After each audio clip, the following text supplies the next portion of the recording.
મિત્રો, આપણા દરેક લોકોના ઘરોમાં એક મંદિર જરૂરથી હોય જ છે, અને આ મંદિરની આપણે દરરોજ સાફ સફાઈ તેમજ પૂજા પણ કરતા હોઈએ છીએ.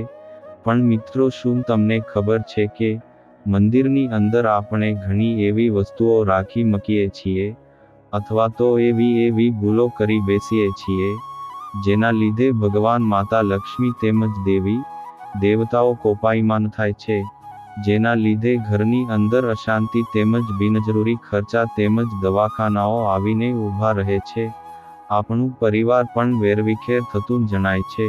તો મિત્રો, આ વિડીયોમાં અમે તમને શાસ્ત્ર મુજબ જે વાતો જાણવા મળેલી રહે છે, આપણું પરિવાર પણ વેરવિખેર થતું જણાય છે. તો મિત્રો, આ વિડીયોમાં અમે તમને શાસ્ત્ર મુજબ જે વાતો જાણવા મળેલી છે, જે તે જણાવવા જઈ રહ્યા છીએ કે તમે મંદિરની અંદર આ ભૂલો બિલકુલ કરશો નહીં. આ વિડીયો દરેક ભાઈઓ તથા બહેનો માટે ખૂબ જ ઉપયોગી બનશે, તો આ વિડીયોને ખાસ અંત સુધી જોતા રહેજો. 1. ઘરમાં રાખેલું મંદિર લાકડાનું બધે બનાવેલું હોય તો ખૂબ જ શુભ માનવામાં આવે છે, અથવા તો આરસનું મંદિર પણ શુભ માનવામાં આવે છે. જો લોખંડનું મંદિર આપના ઘરમાં હોય તો તેને તરત જ હટાવી દેવું જોઈએ. 2. હંમેશા ધ્યાન રાખો કે તમારા બેડરૂમમાં કોઈ પણ ના રાખો. જ્યાં તમે તમારી અંગત પળો માણી રહ્યા હોય ત્યાં કોઈ પણ સંજોગોમાં તમે ભગવાનના કોઈ પણ ફોટા ના રાખો. 3. જ્યાં પણ ભગવાનનું મંદિર રાખેલું હોય તેની સામે ક્યારેય પણ તમારે કપડાં બદલવા ના જોઈએ, અથવા તો કોઈ પણ એવી શરીરની પહેરવાની વસ્તુ, અંડરગાર્મેન્ટ તેમજ સ્ત્રીઓની વસ્તુ વગેરે, જે મંદિરની સામે સુકાતી હોય, તો તે પણ મંદિર સામે સુકાવા દેવી ના જોઈએ. તેનાથી પરિવારમાં દરિદ્રતા આવે છે તેમજ ભગવાન કોપાયમાન થાય છે. એમ. 4. મંદિરની અંદર હંમેશા થોડા છૂટા પૈસા, અથવા તો પૈસાની નોટો પણ રાખી શકો છો. આના લીધે મંદિરમાં હંમેશા લક્ષ્મી માતાનું સ્થાન જળવાઈ રહેશે તેમજ ઘરમાં ક્યારેય પણ ધનની કમી થશે નહીં. 5. મંદિરમાં ક્યારેય પણ બે સરખી મૂર્તિ રાખવી નહીં. કોઈ પણ ભગવાનની બે મૂર્તિ રાખવી પણ અશુભ માનવામાં આવે છે. 6. મંદિરની અંદર કોઈ પણ પ્રકારનું હથિયાર કે કોઈ પણ ધારદાર વસ્તુ રાખવી નહીં. આવી વસ્તુ રાખવાથી પણ ઘરમાં કંકાસ આવે છે. 7. જ્યારે પણ તમે મંદિરમાં દીવો પ્રગટાવો ત્યારે હંમેશા ધ્યાન રાખો કે પહેલા જે દીવો પ્રગટાવેલો હોય તેની રાખ તેમજ તેની દિવેટને બરાબર રીતે સાફ કરી લેવી પછી જ નવો દીવો પ્રગટાવવો. 8. મંદિરની અંદર ક્યારે પણ તૂટેલી મૂર્તિ ના રાખવી જોઈએ. તૂટેલી મૂર્તિ રાખવી તે અશુભ માનવામાં આવે છે.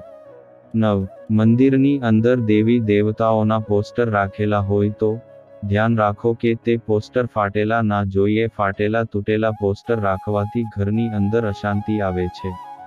10. મંદિરમાં હંમેશા કુમકુમથી સ્વસ્તિક બનાવીને તેના ઉપર કળશ રાખવો જોઈએ. આમ કરવાથી ઘરમાં શાંતિ તેમજ પરિવારમાં એકતા રહે છે, તેમજ ધનની પ્રાપ્તિ થાય છે. 11. મંદિરમાં ક્યારે પણ તૂટેલો શંખ ના રાખવો જોઈએ. તૂટેલો શંખ રાખવાથી ઘરમાં અશાંતિ આવે છે. તેમજ નાનો કે મોટો કોઈ પણ શંખ મંદિરમાં જરૂરથી રાખો. શંખ રાખવાથી તમારા ઘર પર ભગવાનની કૃપા બની રહે છે. 12. કોઈ પણ સ્ત્રી જ્યારે માસિક ધર્મમાં હોય ત્યારે મંદિર પાસેથી પસાર ના થવું, અને મંદિરનું કોઈ પણ કાર્ય કરવું નહીં.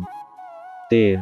સ્ત્રીઓએ હંમેશા મંદિરમાં પગે લાગતા પહેલા સાડી અથવા તો ચુંદડી માથા ઉપર ઓઢી લેવી. આવું કરવાથી ભગવાનની કૃપા આપના ઉપર હંમેશા બની રહે છે, તેમજ દેવી લક્ષ્મી પણ આપના પરિવાર પર કૃપા બનાવી રાખે છે. 14. મંદિરમાં આપ પૂજા કરતા હો ત્યારે ઘંટડી જરૂરથી વગાડો. ઘંટડી વગાડવી પૂજા સમય દરમિયાન ખૂબ જ શુભ માનવામાં આવે છે. આવું કરવાથી ભગવાનની કૃપા હંમેશા આપના પરિવાર પર બની રહે છે. 15. જો આપના ઘરમાં પૂજા રૂમ અલગથી નથી, અને મંદિર મુખ્ય હોલમાં રાખેલું છે, અથવા તો બેઠક ખંડમાં રાખેલું છે, તો મંદિરની આડો એક પડદો જરૂરથી રાખો કે જે પૂજા સમયે અથવા તો પૂજા પછી આપ તે પડદાને બંધ કરી શકો. 16. જ્યારે પણ આપ મંદિરની પૂજા કરો છો તો કમ સે કમ 10 અથવા તો 15 મિનિટ સુધી પૂજા કરો.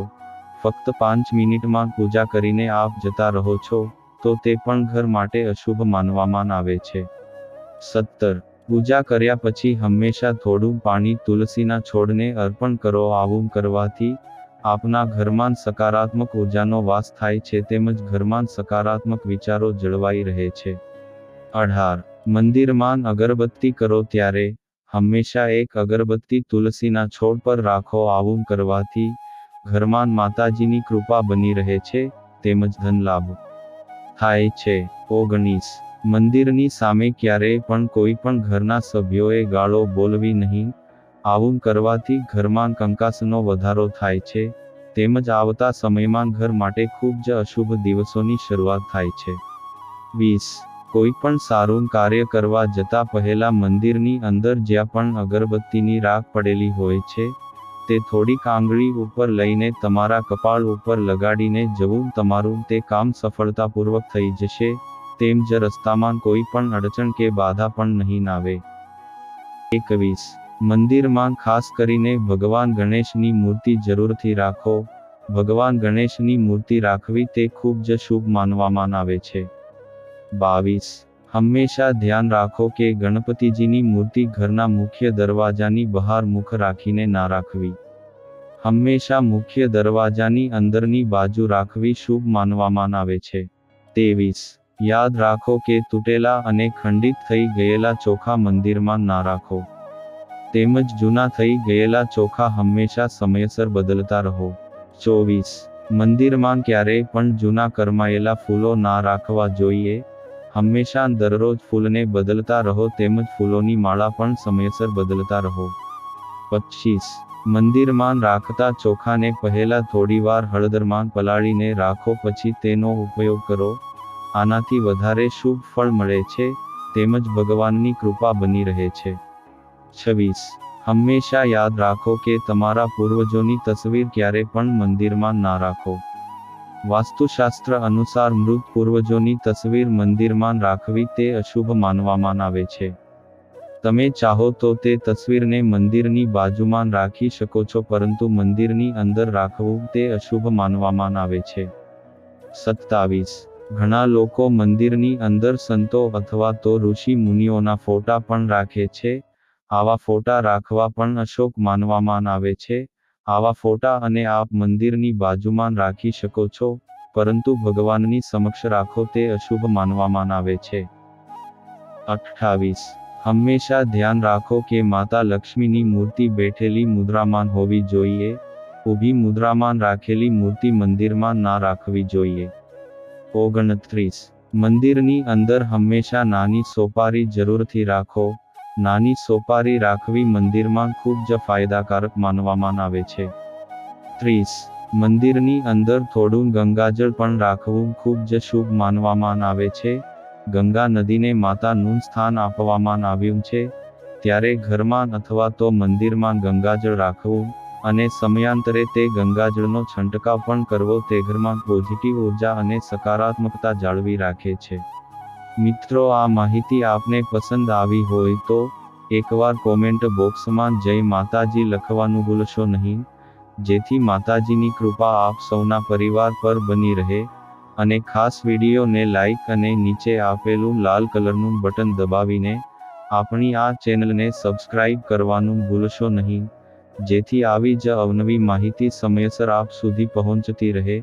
ફરી મળીશું મિત્રો કોઈ નવા એપિસોડ સાથે. ખૂબ ખૂબ ધન્યવાદ. જય માન મોમાઈ. જય શ્રી કૃષ્ણ.